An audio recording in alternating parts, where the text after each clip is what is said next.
नमस्कार दर्शकों, पंडित ज्योतिष चैनल में आप सभी का हार्दिक स्वागत है। आज मैं आपको बताने जा रहा हूँ नवरात्रि में, चाहे चैत्र नवरात्रि हो, शारदीय नवरात्रि हो, चाहे गुप्त नवरात्रि हो, कोई सी भी चारों में से नवरात्रि हो, उसमें माता रानी दुर्गा जी को या और माता को, अन्य माताओं को प्रसन्न करने का सबसे उत्तम समय कौन सा होता है, जिसको हम संधिकाल कहते हैं। वीडियो पूरा अंत तक देखिए। वीडियो देखने से पहले आप हमारे चैनल को सब्सक्राइब कीजिए, वीडियो लाइक कीजिए। व्हाट्सएप, फेसबुक, इंस्टाग्राम एवं सभी प्रकार की सोशल नेटवर्किंग साइट्स पर हमारे वीडियो को अधिक से अधिक शेयर भी कीजिए और साथ ही सब्सक्राइब बटन के बराबर में जो बेल आइकन है उसको भी दबाकर ऑल नोटिफिकेशंस को ऑन कर लीजिए, जिससे कि सनातन धर्म से संबंधित सभी प्रकार की जानकारी एवं वीडियो आपको मुफ्त में एवं समय से प्राप्त हो सके। दर्शकों,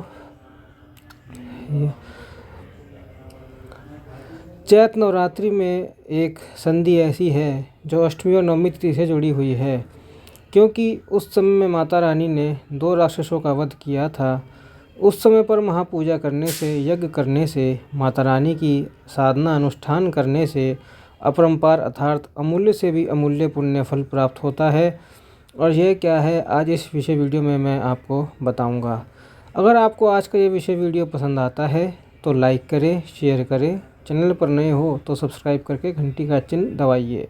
तो चलिए शुरू करते हैं। सर्वप्रथम इस वर्ष अर्थात नवरात्रि चैत्र 2025 में ये जो संधि काल की जो तारीख है वह है 4 तारीख और 5 तारीख।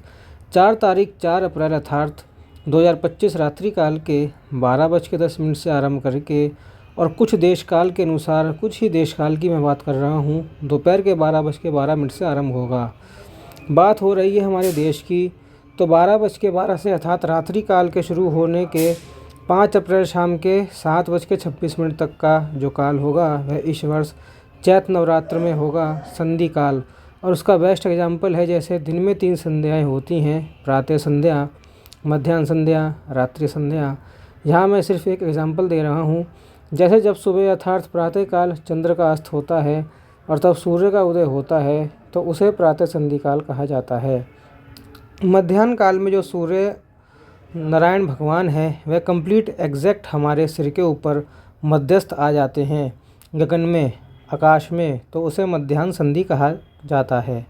उसी प्रकार से रात्रि काल में सूर्य भगवान का अस्त होना और चंद्र भगवान का उदय होना देश काल के अनुसार तो उसको संधि काल सायं कहा जाता है। उसी प्रकार से अष्टमी तिथि का पूर्ण होना, नवमी तिथि का आरंभ होना, और यह जो पूरा काल होता है, पूरा समय होता है, जिसको इंटरसेक्शन कहते हैं, करीब करीब इस बार जो है यह शायद 12 घंटे 48 मिनट तक का समय है। लेकिन जो भी यह समय है उसको छोड़िएगा मत। अष्टमी नवमी तिथि का यह जो पूरा समय हमें मिल रहा है 4 अप्रैल दोपहर के 12:12 से आरंभ करके दूसरे दिन के शाम के 7:26 का समय, ये जो टोटल समय है, कुल अवधि है, इसको माता रानी की अवश्य ही हमें उपासना करनी ही चाहिए।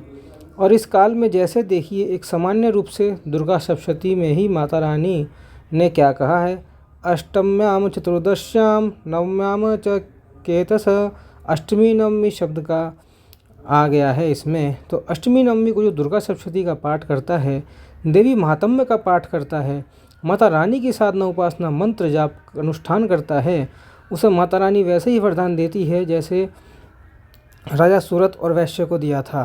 तो इस समय में तो संधि काल है। क्यों इस संधि काल का महत्व क्यों है?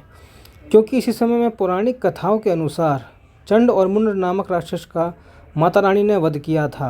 अर्थात इस काल में आसुरी शक्ति, आसुरी बुद्धि, राक्षसी तत्व, राक्षसी बुद्धि, राक्षसी गुण वाले जो लोग होते हैं, वह सारी चीज़ों का इस संधि काल में माता रानी की उपासना से, अर्थात शक्ति की उपासना से इसका विनाश हो जाता है। आप वध कर सकते हैं। अब ये तो है माता रानी या उस समय की बात। आज के समय की बात करें तो जो कोई भी मनुष्य ऐसे ही जिनको बुरे सपने आते हैं, शत्रुओं से पीड़ित है, बुरे बुरे विचार आते हैं और शरीर में कैसी सारी चीज़ें हो रही हैं जो नहीं होनी चाहिए, तो उन लोगों को तो अवश्य ही इस काल में माता रानी की उपासना करनी ही चाहिए। जो लोगों को साधना करनी है, खास करके धन प्राप्ति, लक्ष्मी प्राप्ति, व्यापार वृद्धि, बाधा बंधन से मुक्ति, शत्रु का वध क्षय हो, अर्थात अपना राक्षस हो शत्रु से और बहुत सारी कामनाएं जो हैं वह कामनाओं की पूर्ति है।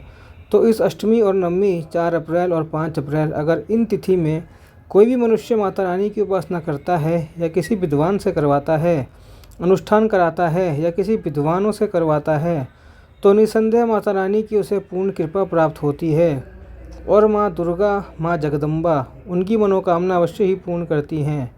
तो यह था एक महत्वपूर्ण विषय संधि काल के विषय में। अगर आपको यह विषय वीडियो पसंद आया तो लाइक करें, शेयर करें, चैनल पर नए हो तो सब्सक्राइब करें, घंटी का बेल आइकन दबाइए ताकि आने वाले हर वीडियो की सूचना आपको प्राप्त हो सके। बहुत जल्द मिलते हैं नए विषय नए वीडियो के साथ। तब तक आप देखते रहिए पंडित ज्योतिष चैनल।